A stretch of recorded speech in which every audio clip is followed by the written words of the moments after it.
Hey guys, আসসালামু আলাইকুম। সবার কি অবস্থা? আশা করি সবাই অনেক ভালো আছেন। আপনাদের দোয়া আলহামদুলিল্লাহ আমিও খুব ভালো আছি। আজকে সূর্যের ব্রাইটনেসের কারণে তাকানো যাইতেছে না। আমার পিছনে দেখতে পাচ্ছেন এই জায়গাগুলো, কি বলবো, এক কথায় বলতে গেলে ওয়াসাম। আপনারা যদি আসেন তাহলে দেখতে পারবেন। আর এদিকে আছে একটা ব্রিজ, এটাকে আমরা হাওড়াকান্দি নপাড়া স্পোর্টিং ব্রিজ বলতে পারি। খুব সুন্দর একটি ব্রিজ। আপনারা যদি কখনো আসেন তাহলে এসে ঘুরে যায়। আর কি বলবো, এখানে দেখার মতো নাই এমন কোনো জিনিস নাই। আপনি যে বলবেন যে ভাই আসছি, এখানে তো কই দেখার মতো কোনো জিনিস নেই ভাই। আছে, এখানে সবই আছে, আপনার ঘোরার মতো সবই আছে।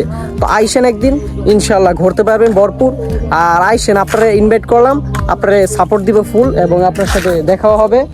তো কি বলবো, বলে বিশ্লেষণ করা সম্ভব না, এত সুন্দর জায়গা। ঠিক আছে, এই যে ইব্রাহিম পাগলা, ঠিক আছে, এ আইসে, ঠিক আছে, গাড়ির মালিক ডিসকভার প্লাটিনা, সে সামনে ফোর হুইল হবে। তো ওর জন্য সবাই দোয়া করবেন, ঠিক আছে। আর আরো কিছু প্লেস দেখাচ্ছি আমি আপনাদেরকে ব্যাক ফ্রন্ট ক্যামেরায়, ঠিক আছে। সবুজ শিবিরে ভরা আমাদের হাওড়ার অঞ্চলগুলো বর্ষাকালে লাগে ভালো, বৃষ্টিতে আড্ডা দিতে আরো লাগে ভালো।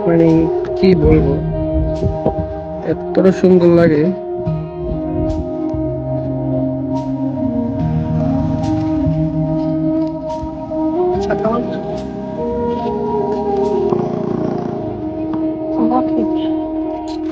এই যে পাগলাটা।